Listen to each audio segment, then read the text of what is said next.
ஒரு மகிழ்ச்சியான செய்தி. இதயம் நலனையின் விலை லிட்டருக்கு ரூபாய் 105 குறைஞ்சிருக்கு.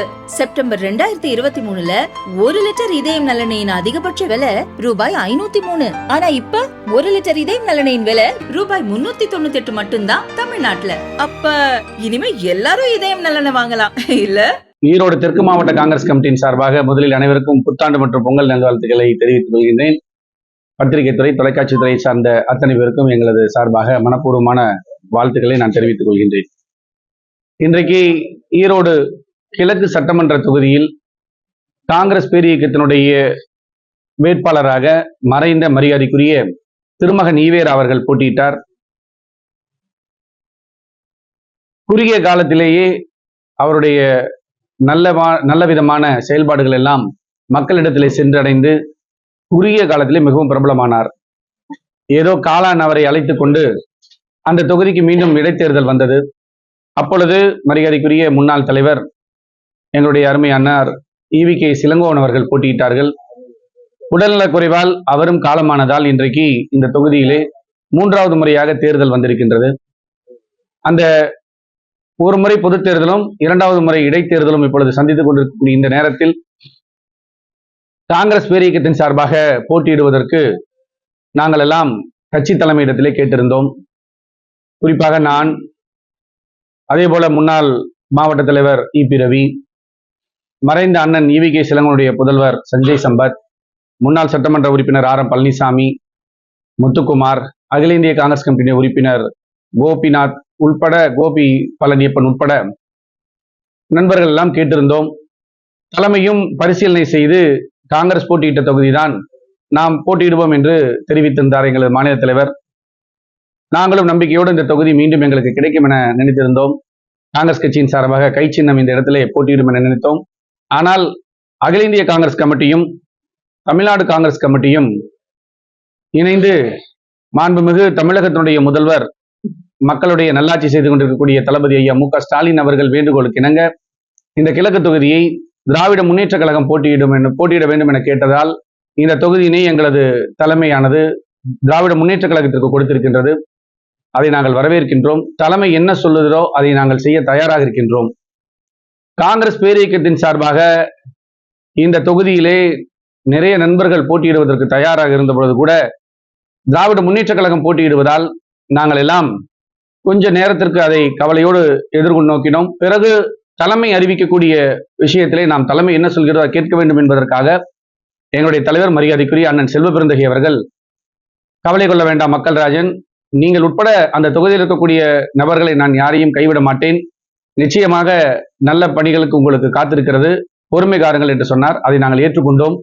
அதே போல திராவிட முன்னேற்ற கழகத்தினுடைய தலைவர்களும் கூட்டணியினுடைய தர்மத்திற்கு இணங்க அவர்கள் கேட்டதால் நாங்கள் தொகுதியை கொடுத்தோம் என்றார்கள். அதையும் நாங்கள் மதித்து கிழக்கு தொகுதியிலே போட்டியிடக்கூடிய அருமைக்குரிய சகோதரர் முன்னாள் சட்டமன்ற உறுப்பினர், வருங்காலத்திலே சட்டமன்ற உறுப்பினராக இருக்கக்கூடிய அண்ணன் சந்திரகுமார் அவர்களுக்கு நாங்கள் எல்லாம் மிக கடின உழைப்பை கொடுத்து பெருவாரியான வாக்குகள் வித்தியாசத்தில் 1,00,000த்திற்கு மேலான வாக்குகள் வித்தியாசத்தில் அவரை வெற்றியடைய செய்வோம். அதில் எந்த விதமான மாற்று கருத்தும் இல்லை. இன்றைக்கு எதிர்க்கட்சி தலைவர் மரியாதைக்குரிய எடப்பாடி பழனிசாமி அவர்கள் பயந்து கொண்டு இந்த தேர்தலில் நிற்க மாட்டோம் என்று அறிவித்திருக்கின்றார். அவருக்கு தெரியும் இந்த தேர்தலிலே நாம் தோத்து விடுவோம் என்று அவருக்கு நன்றாகவே தெரியும். அந்த தோல்வியும் படுதோல்வியாக இருக்கும். காரணம், இன்றைக்கு மரியாதைக்குரிய தளபதி மு.க. ஸ்டாலின் அவருடைய நல்லாட்சி, மக்களுடைய நல்லாட்சி, இன்றைக்கு அவர் கொடுத்திருக்கக்கூடிய திட்டங்கள், நான் முதல்வன் திட்டம், நான் மனப்பூர்வமாக அந்த திட்டத்தை நான் வரவேற்கின்றேன். காரணம், நானும் கல்லூரி நடத்துவதால் அந்த நான் முதல்வன் திட்டத்திலே எத்தனை ஆயிரம் மாணவர்கள் பலனடைந்தார்கள் என்பது எனக்கு நன்கு தெரியும். ஆயிரக்கணக்கான மாணவர்கள் அந்த நான் முதல்வன் திட்டத்திலே பயனடைந்திருக்கின்றார்கள். நான் முதல்வன் திட்டம், மகளிர் உரிமை தொகை திட்டம், மகளிருக்கான இலவச பேருந்து, இது போன்று பல்வேறு திட்டங்களை மாண்புமிகு முதல்வர் அவர்கள் கொடுத்திருக்கின்றார். விளையாட்டுத்துறையிலே அருமைக்குரிய அண்ணன் உதயநிதி ஸ்டாலின் அவர்கள் பல்வேறு இளைஞர்களுக்கும் பல்வேறு பெண்களுக்கும் உதவி செய்யும் வகையிலே விளையாட்டுத்துறையை மேம்படுத்தி இருக்கின்றார். அது மட்டுமல்ல, பல்வேறு நலத்திட்டங்களை அகில இந்திய அளவில் நடக்கக்கூடிய போட்டிகளுக்கெல்லாம் அண்ணன் உதயநிதி ஸ்டாலின் அவர்கள் செய்திருக்கின்றார். இந்த திட்டங்களை எல்லாம் மக்களிடத்திலே நாங்கள் எடுத்து சொல்லி, நாங்கள் காங்கிரஸ் பேரியக்கத்தினுடைய அத்தனை நிர்வாகிகளும், ஈரோடு தெற்கு மாவட்டத்தில் இருக்கக்கூடிய மூத்த நிர்வாகிகள் அனைவரும் ஒருங்கிணைந்து நாங்கள் கிழக்கு தொகுதியிலே சுற்றுப்பயணம் சென்று தீவிர பிரச்சாரத்தை நாங்கள் இன்று முதல் மேற்கொள்ள உள்ளோம். மரியாதைக்குரிய தலைவர் செல்வ பெருந்தகை அவர்களும் அகில இந்திய தலைமையும் என்ன ஆணையிடுகிறதோ அதை நாங்கள் ஏற்றுக்கொண்டு கட்டுப்பட்டு நடப்போம். இது ஒருபுறம் இருக்க 2026 இந்த தேர்தலில் என்ன சொல்லியிருக்கின்றார் எங்கள் மாநில தலைவர் அவர்கள்? மாண்புமிகு முதல்வர் அவர்கள் கேட்டுக்கொண்டதற்கு இணங்க இந்த தொகுதியானது திராவிட முன்னேற்ற கழகத்திற்கு சென்றிருக்கின்றது என்றார். நாங்கள் காலையிலே எங்கள் ஈரோடு தெற்கு மாவட்டத்தினுடைய ஆலோசனை கூட்டம் நடைபெற்றது. அந்த ஆலோசனை கூட்டத்தில் 2 தீர்மானங்களை நாங்கள் போட்டிருக்கின்றோம். ஒரு தீர்மானம், மரியாதைக்குரிய அண்ணன் சந்திரகுமார் அவர்களை பெருவாரியான வாக்குகள் வித்தியாசத்திலே வெற்றியடைய செய்ய வேண்டும் என்பது முதல் தீர்மானம். 2வது தீர்மானம், இந்த தொகுதியை இப்பொழுது 11-12 மாதங்கள் இருக்கக்கூடிய இந்த தொகுதி இடைத்தேர்தலில் காங்கிரஸ் போட்டியிட்ட தொகுதியை திராவிட முன்னேற்ற கழகத்திற்கு கொடுத்து விட்டோம். அவர்கள் போட்டியிடுகிறார்கள். அவர்கள் என்பதை விட நாங்களும் தான் சேர்ந்து போட்டியிடுகிறோம் என்று சொல்ல வேண்டும். 2026 இந்த தொகுதியை மீண்டும் காங்கிரஸ் கட்சிக்கு கூட்டணி தர்மத்தோடு மாண்புமிகு முதல்வர் அவர்களும் தலைமையும் கண்டிப்பாக பெற்றுத்தர வேண்டும் என்ற தீர்மானத்தை நாங்கள் இங்கு போட்டிருக்கின்றோம். 2026 காங்கிரஸ் பேரியக்கத்திலே கை சின்னத்திலே போட்டியிடுவதற்கு வாய்ப்பு வழங்க வேண்டும் என்பது எங்களுடைய 2வது கோரிக்கை, 2வது தீர்மானமாக இங்கு வைத்திருக்கின்றோம். அது மட்டுமன்றி வரக்கூடிய சட்டமன்ற தேர்தலிலே மிகச்சிறப்பான பணிகளை 12 மாதங்களுக்கு இருக்கக்கூடிய பணிகளை எல்லாம் இந்த கிழக்கு தொகுதியிலே மாண்புமிகு அமைச்சர் அண்ணன் முத்துசாமி அவர்கள் மிகச்சிறப்பாக செய்திருக்கின்றார். இன்னும் பல பணிகளை செய்ய இருக்கின்றார். அவரோடு நாங்கள் இருப்போம் என்பதையும் இந்த நேரத்தில் தெரிவித்து இந்த கோரிக்கையினை மாண்புமிகு எங்களுடைய மாநில தலைவர் அவர்களுக்கு அனுப்புகிறோம், அகில இந்திய தலைமைக்கு அனுப்புகிறோம் இந்த தீர்மானத்தை என்பதை நான் தெரிவித்துக்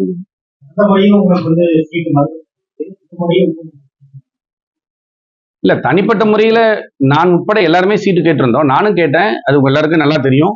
போன முறை நானும் சீட்டு கேட்டேன். என்னுடைய வேணுங்கிற கருத்தை ஸ்ட்ராங்கா நான் எடுத்து வைத்தேன். அதை கட்சியும் பரிசீலனை செய்தார்கள். போன முறை மரியாதைக்குரிய மூத்த தலைவர் அண்ணன் ஈவிகே இளங்கோவன் நிற்பதால் கண்டிப்பாக அவருக்கு அந்த வாய்ப்பு கொடுத்தார்கள். அதை நான் மனமுனதாக ஏற்றுக்கொண்டேன். இந்த முறை எனக்கு மறுக்கப்படவில்லை. அதற்கு மாறாக திராவிட முன்னேற்ற கழகத்திற்கு கொடுக்கப்பட்டிருக்கிறது. அதுவும் கூட்டணி கட்சி தான். அந்த கூட்டணியினுடைய ஏற்பாடு எடுத்து நாங்க பணி செய்வோம். இல்ல அதெல்லாம் இல்ல. உள்கட்சியில எந்த விதமான பூசலும் கிடையாது. அது ஏங்க, எலெக்ஷன்ல சீட்டு கேட்கறதுக்கு நிறைய பேர் கேட்டா தானே சந்தோஷம். 2 பேர் தான் கேட்கறாங்கன்னா ஒரு கட்சியில் 2 பேர் தான் இருக்கான்னு கேட்கறாங்க. அது ஆதங்கம், அவங்களுடைய ஆதங்கம். கிடைக்கல, நம்ம போட்டியிட்ட தொகுதி கிடைக்கலன்னு ஆதங்கம் அப்பொழுது தெரிவித்தார்கள். ஆனால் தலைமை அறிவித்தவுடன் அவர்களும் அதை ஏற்றுக்கொண்டார்கள். தலைமை அறிவித்தவுடன் சரி தலைமை என்ன சொல்கிறதோ அதை கேட்கணும்னு சொல்லிட்டாங்க. அதனால அது தலைமை என்ன முடிவெடுக்கிறதோ அதை நான் கட்டுப்படுறோம். இல்லைங்க, கூட்டணியின் தர்மத்தின்படி ஒடுக்க வேண்டும். ஆனால் அந்தந்த காலகட்டத்தினுடைய சூழ்நிலைகளுக்கு ஏற்ப கூட்டணியிலே சில மாற்றங்கள் முன்பு நடந்திருக்கிறது, இப்பொழுது இப்ப நடந்திருக்குது. அந்த சின்ன சின்ன மாற்றங்களை உடனே கட்சிக்காரங்க பார்ட்டிக்கார சேர்த்துக்க மாட்டாங்க, கொஞ்சம் லேட் ஆகும். அதை தலைமை புரிய வைக்கிறதுனால அவங்க திரும்ப உடனே எடுத்துக்கிறதுனால இப்ப எல்லாரும் ஏத்துக்கிட்டாங்க. இப்ப நடக்கக்கூடிய 25 தேர்தலில் நிச்சயமாக திராவிட முன்னேற்ற கழகத்துடைய வேட்பாளர் வெற்றி பெறுவார். அதே மாதிரி நாம் தமிழர் கட்சியினுடைய தலைமை ஒருங்கிணைப்பாளர் அன்புக்குரிய சகோதரர் சீமான் அவர்கள் பெரியாரை பற்றி தரக்குறைவாக விமர்சனம் செய்திருக்கின்றார். இது மிகவும் கண்டிக்கத்தக்கது. பெரியார் என்பவர் புனிதமானவர். பெரியாருடைய கொள்கைகள் இன்றைக்கு வீட்டை விட்டு பெண்கள் வெளியே வருகிறார்கள் சுதந்திரமாக என்றால் அதற்கு காரணம் ஐயா பெரியார் அவர்கள்தான். அப்படிப்பட்ட ஒரு பெரிய தலைவரை பற்றி பேசுவதற்கு அவருக்கு அருகதை கிடையாது. அவர் ஈரோடு பிரச்சாரத்திற்கு வரும் பொழுது கண்டிப்பாக காங்கிரஸ் கட்சியின் சார்பாக அவருக்கு நாங்கள் எதிர்ப்பை தெரிவிப்போம். அது பேசிய பேச்சை வாபஸ் பெற வேண்டும். நாங்கள் காவல்துறை கண்காணிப்பாளர் அவர்களிடத்திலே சென்று அவரை பற்றி நாங்கள் புகாரும் கொடுத்திருக்கின்றோம். கண்டிப்பாக நடவடிக்கை எடுப்பார்கள். கேஸ் போடணும், ஃபைல் பண்ணணும். ஏன்னா ஒரு பெரிய தலைவரை பற்றி பேசுறதுக்கு யாருக்கும் தகுதி கிடையாது. பெரியார் என்பவர் பெரிய மனிதர். அவர் செய்த திட்டங்களை சொல்லலாம். யாரு குறைநிறைகள் இல்லாத மனிதர்கள். ஆனால் இன்றைக்கு பெரியார் என்பவர் புனிதமாக இந்த வாழ்ந்த அந்த பெரியவர்.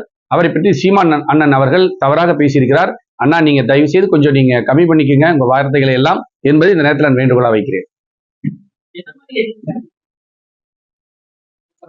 பிரச்சாரத்திற்கு வரும் பொழுது அவர் பிரச்சாரம் செய்ய விடாமல் அவரை தடுப்போம். ஏன்னா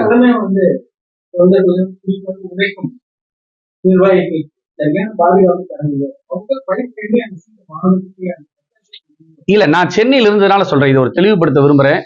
பத்திரிகை மூலமாக, தொலைக்காட்சி மூலமாக எங்க மாநில தலைவர் மிகவும் சிரமப்பட்டார். இந்த தொகுதியை பெறுவதற்கு அவர் சிரமப்பட்டதெல்லாம் நானும் கண்கூடாக பார்த்தேன். ஆனால் சில சின்ன சின்ன சிக்கல்கள் அதில் இருந்த காரணத்தினால் அதை விட்டுக் கொடுத்திருக்கிறார்கள். அதற்கு ஏற்றாற்போல் அவரே சொல்லியிருக்கிறார், மாநில தலைவரே, நாங்கள் விட்டுக் கொடுத்திருக்கிறோமே தவிர பெற்றுக்கொள்வது கொஞ்சமா விட்டு கொடுத்துருக்கோம், பெருசா பெற்றுக்கொள்ள போகிறோம்னு சொல்லியிருக்காரு. அது விரைவில் அவரே அறிவிப்பார்.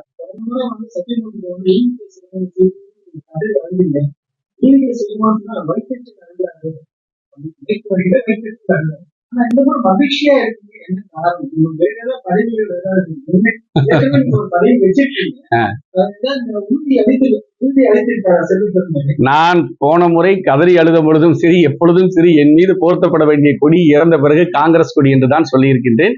இப்பொழுது அதைத்தான் நான் திரும்ப திரும்ப சொல்றேன். காங்கிரஸில் இருப்பதே எனக்கு பெருமை, காங்கிரஸ்காரன் என்பதே எனக்கு பெருமையா இருக்கு. சிரிச்சுக்கிட்டே இருக்கிறோம்னா சில வழிகளை உள்ளே வைத்துக் கொள்ள வேண்டும். அதனால் சிரிப்பை வெளிக்காட்டி விட்டால் அது எல்லாம் போயிடும். இருந்தாலும் வரக்கூடிய சூழ்நிலைகள்ல எங்க தலைவர் நிச்சயமா கைவிட மாட்டார் தொண்டர்களை. நல்ல தலைவர், இன்றைக்கு அனுசரித்து போகக்கூடிய தலைவர். இல்ல, தலைவர் தான் சொன்னார். தலைவர் சொன்ன பேட்டியில தலைவரே நீங்க பத்திரிகையில சொல்லியிருப்பார் பாத்தீங்கன்னா, நாங்கள் விட்டு கொடுத்திருக்கிறோம், ஆனால் பெறுவது பெறுவதாக பெறுவோம்னு சொன்னாரு. ஒருவேளை அது தொகுதிகளின் எண்ணிக்கை அடுத்த வருஷம் பெருசா இருக்கலாம், நிறைய இருக்கலாம், வேறு விஷயமாக. இல்ல தலைவர் சொன்னது கட்சிக்காக, கட்சி நலனுக்காக அவர் சொன்னார்.